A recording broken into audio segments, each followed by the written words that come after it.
Hey Dad. चंगी तरह खेडी चैंप। Any doubt? किदा खेडी अज वेखो सुके सुके दाग वेखो। नो डाउट इन्ना सुक्के दागा लई है सर्फ एक्सेल मैटिक हुण नवे पैक विच SPP टेक्नोलॉजी दे नाल ए जिद्दी सुक्के दाग कटे semi automatic machine which he. Any doubt नवा सर्फ एक्सेल मैटिक। हरियाणा के मुख्यमंत्री नायब सिंह सैनी ने आज माता मनसा देवी मंदिर परिसर में धर्मपत्नी श्रीमती सुमन सैनी के साथ पूजा अर्चना की। उन्होंने मंदिर परिसर में मौजूद श्रद्धालुओं से बातचीत भी की। इस मौके पर भाजपा प्रदेश उपाध्यक्ष बंतो कटारिया, श्यामलाल बंसल, कृष्ण ढूल, अतिरिक्त उपायुक्त निशा यादव, माता मनसा देवी साइन बोर्ड के CEO अशोक बंसल सहित अन्य गणमान्य व्यक्ति मौजूद रहे। वहीं इसी अवसर पर पत्रकारों से बातचीत करते हुए उन्होंने कहा कि नव वर्ष के अवसर पर प्रदेश के नागरिकों की उत्तम स्वास्थ्य की कामना करते हैं। वर्ष 2025 में प्रदेश विकास की नई बुलंदियों को छुए, इसके लिए महामाई के चरणों में मंगल कामना की है। मुख्यमंत्री नायब सिंह सैनी ने कहा कि वर्ष 2024 के दौरान बहुत से विषयों को लेकर प्रदेश को आगे बढ़ाने का काम किया है। अब वर्ष 2025 का आगमन हुआ है। इस वर्ष के दौरान प्रदेश नई तरक्की करे और प्रधानमंत्री नरेंद्र मोदी के मिशन विकसित भारत 2047 के तहत विकसित राष्ट्र बनाने की दिशा में कार्य करे। उसी तर्ज पर हरियाणा प्रदेश में भी तेज गति के कार्य हों और साथ ही प्रदेश भी पूर्ण रूप से विकसित प्रदेश बने, इसको लेकर सरकार निरंतर कार्य कर रही है। वहीं मुख्यमंत्री ने कहा कि भाजपा सरकार ने चुनाव के दौरान संकल्प पत्र में बहुत सारे वायदे किए हैं, उन्हें धीरे धीरे पूरा करने का कार्य किया जा रहा है। उन्होंने कहा कि कई नए वायदों को भी अभी तक अमली जामा पहनाने का कार्य किया जा चुका है। जो बचे हुए हैं वो काम भी जल्द ही उन्हें पूरा किया जाएगा। वहीं किसानों के मुद्दे पर जवाब देते हुए नायब सिंह सैनी ने कहा कि सर्वोच्च न्यायालय ने किसानों से संपर्क बनाने के लिए कमेटी का गठन किया है और वे कमेटी लगातार किसानों से संपर्क कर रही है। उन्होंने कहा कि हरियाणा सरकार प्रदेश के किसानों की सभी फसलें MSP पर खरीद रही है। इससे पहले 14 फसलों को प्रदेश सरकार MSP पर खरीद रही थी। विधानसभा में प्रस्ताव पारित कर भी सभी फसलों को MSP पर खरीदने का निर्णय लिया गया है। मुख्यमंत्री ने कहा कि प्रधानमंत्री नरेंद्र मोदी के नेतृत्व में सरकार मजबूती से कार्य कर रही है, लेकिन कई दलों ने किसानों पर राजनीति की और उनके पक्ष में पहले कभी निर्णय नहीं लिया। पंजाब, हिमाचल प्रदेश, तेलंगाना, कर्नाटक आदि राज्यों में आम आदमी पार्टी और कांग्रेस पार्टी की सरकारें हैं। इन सरकारों द्वारा किसानों को पूर्ण रूप से आश्वस्त करना चाहिए, लेकिन ये सरकारें केवल राजनीति कर रही हैं। मुख्यमंत्री नायब सिंह सैनी ने कहा कि हाल ही में हुई बारिश और ओलावृष्टि के मद्देनजर किसानों से तत्काल क्षतिपूर्ति पोर्टल पर आवेदन करवाने का निर्णय लिया गया है, ताकि किसानों को हुए नुकसान का उचित मुआवजा समय पर दिया जा सके। पिछले 10 वर्षों में सरकार ने 13,500 करोड़ रुपए की राशि किसानों को उनके खाते में मुआवजे के तौर पर दी है। वहीं मुख्यमंत्री नायब सिंह सैनी ने कहा कि वर्तमान सरकार किसान हित में सदैव किसानों के साथ खड़ी है। फसल विविधीकरण के क्षेत्र में जल्द ही नई योजनाएं लाई जाएंगी, ताकि किसान प्राकृतिक खेती और कम खर्च में अधिक लाभ ले सके। उन्होंने कहा कि सरकार पानी का दबाव कम करने के लिए धान से अलग विभिन्न फसलों की बिजाई करने पर प्रोत्साहन राशि देने का भी कार्य कर रही है। मुख्यमंत्री ने लोहारू में छात्र के आत्महत्या मामले में किसी भी दोषी को बख्शा नहीं जाएगा। विरोधी पार्टियां इस मामले में ट्वीट कर राजनीति को छोड़े तथा देखे कि इस मामले में उन्हें दल का शख्स दोषी है। और दूसरा क्या प्राथमिकताएं रहेंगी इस वर्ष में, वो बताइए। नए साल के लिए प्रदेश की जनता को क्या संदेश देना चाहिए? 2024 बहुत सारे विषयों को लेकर के हम प्रदेश को आगे बढ़े हैं और 2025 में हम और तेज गति से आगे बढ़ेंगे। 2025 का आगमन हुआ है। आज माता रानी के चरणों में शीश नवाने का मौका मिला है। 2025 हरियाणा प्रदेश के लोगों के लिए ये मंगलकारी हो। हमारा हरियाणा विकास की और गति से नई ऊंचाइयों को छुए और पूरे प्रदेश के लोगों के स्वास्थ्य की, उत्तम स्वास्थ्य की माता रानी के चरणों में मैंने प्रार्थना की है और हम मिलकर के हरियाणा प्रदेश को गति से आगे बढ़ाने का काम आदरणीय मोदी जी के नेतृत्व में करेंगे। जो आदरणीय प्रधानमंत्री जी का विजन है कि 2047 तक विकसित राष्ट्र बने, हमारा हरियाणा भी विकसित हरियाणा आदरणीय मोदी जी के उस आह्वान के साथ कंधे से कंधा मिला करके उसको आगे गति से बढ़ाने का काम हम करेंगे।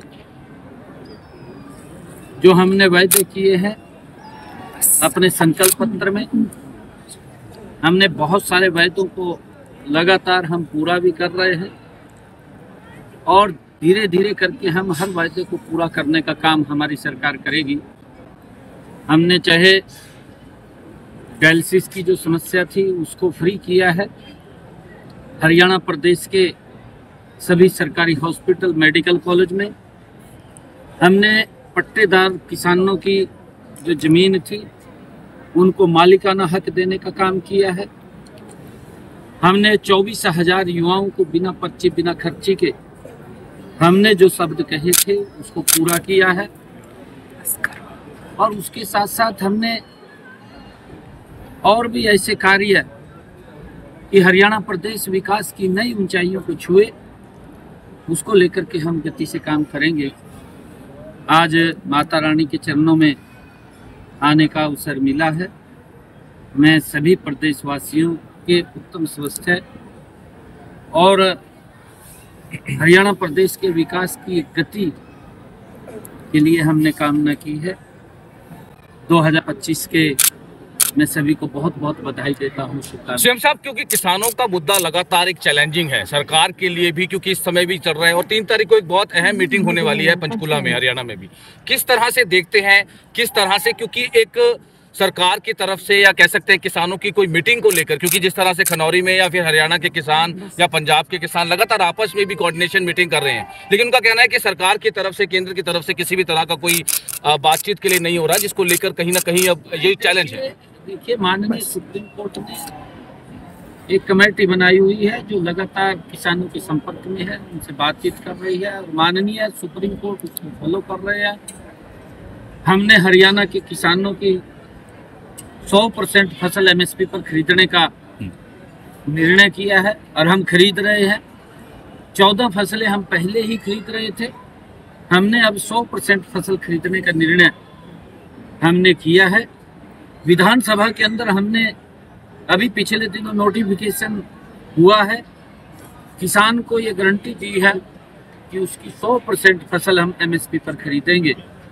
लगातार पिछले 10 वर्षों में जो मोदी सरकार ने किसान हित में मजबूत कदम उठाए हैं, आज तक इतिहास में किसी सरकार ने वो कदम नहीं उठाए हैं, क्योंकि किसान के नाम के ऊपर दलों ने राजनीति की, परंतु उनके हित के अंदर कोई निर्णय नहीं किया। हमने हरियाणा के 100% फसल को खरीदने का निर्णय किया है। पंजाब के अंदर भी, हिमाचल के अंदर भी, कर्नाटक के अंदर भी, तेलंगाना के अंदर भी कांग्रेस की सरकार है और आम आदमी की सरकार है। वहाँ के किसान को इस बात को लेकर के आश्वस्त जरूर करना चाहिए कि आपकी फसल को हम 100% खरीदेंगे, परंतु इस प्रकार का राजनीतिकरण ये ठीक नहीं है। और किसान हमारे भाई हैं, हम उनके दुख सुख के अंदर शरीक रहते हैं। मैं स्वयं किसान का बेटा हूँ, एक गरीब किसान परिवार से मैं आता हूँ, मुझे मालूम है किसान की समस्याएं क्या हैं। अभी हमारे यहाँ पर बरसात के कारण कुछ स्थानों के ऊपर ओलावृष्टि भी हुई थी और हमने तुरंत निर्णय किया कि हमने जो पोर्टल है कि उसको ऊपर रजिस्ट्रेशन कराएं। अगर किसी किसान का कोई खराबा हुआ है तो हम उसका मुआवजा देने का भी काम करते हैं और लगातार कर रहे हैं। मैं ये भी देखता हूँ कि हमने पिछले 10 वर्षों में अगर हमारे हरियाणा के किसान की फसल का खराबा हुआ है, 13,500 करोड़ रुपया किसान के खाते के अंदर पहुंचाने का काम हमारी सरकार ने किया है। कि हमारी सरकार मजबूती से किसान हित के अंदर खड़ी है और हम फसल के विविधीकरण को लेकर के भी इस 2025 के अंदर नई नई योजनाएं हम लेकर के आएंगे, ताकि हमारा किसान एक प्राकृतिक खेती की तरफ ज़्यादा बढ़े। और किसान, क्योंकि खर्चे वाली जो ज़्यादा जैसे धान की फसल है उसके ऊपर पानी का बहुत ज़्यादा हमें देना पड़ता है, दबाव रहता है, परंतु वो दबाव पानी का कम हो उसको लेकर के भी हमने पीछे भी ये योजना बनाई थी कि जो विभिन्न हमारी फसलें हैं उन अगर वो धान से अलग फसल बोता है तो उसको हम इंसेंटिव भी देते हैं, वो भी देने का काम कर रहे हैं और आगे भी उसको देने का काम हमारी सरकार करेगी। लोहारू में कांग्रेस विधायक के कॉलेज में दलित छात्र ने आत्महत्या की है। नहीं, देखिए जो भी दोषी व्यक्ति है उसको बख्शा नहीं जाएगा, कोई सवाल ही नहीं है। जो भी जिसने भी उसके अंदर दोषी है उसके खिलाफ सख्त कार्रवाई होगी। हम बख्शने वाला सवाल नहीं है किसी प्रकार का। और हमने पुलिस अधिकारियों को भी इस बात के लिए कहा है कि आप तत्परता से कार्रवाई करें, परंतु इन नामों के ऊपर भी कुछ लोग ट्वीट की राजनीति करते हैं। दुर्भाग्यपूर्ण है, जब वो ट्वीट कर रहे थे उनको देखना चाहिए कि व्यक्ति कौन है, वो उन्हीं के दल का व्यक्ति है, उनको ये भी समझना चाहिए। परंतु दल से ऊपर उठ करके हम किसी व्यक्ति के साथ अगर अन्याय हुआ है उस अन्याय को हम बिल्कुल सहन नहीं करेंगे, उसके खिलाफ सख्त कार्रवाई होगी। ठीक है, थैंक यू सर।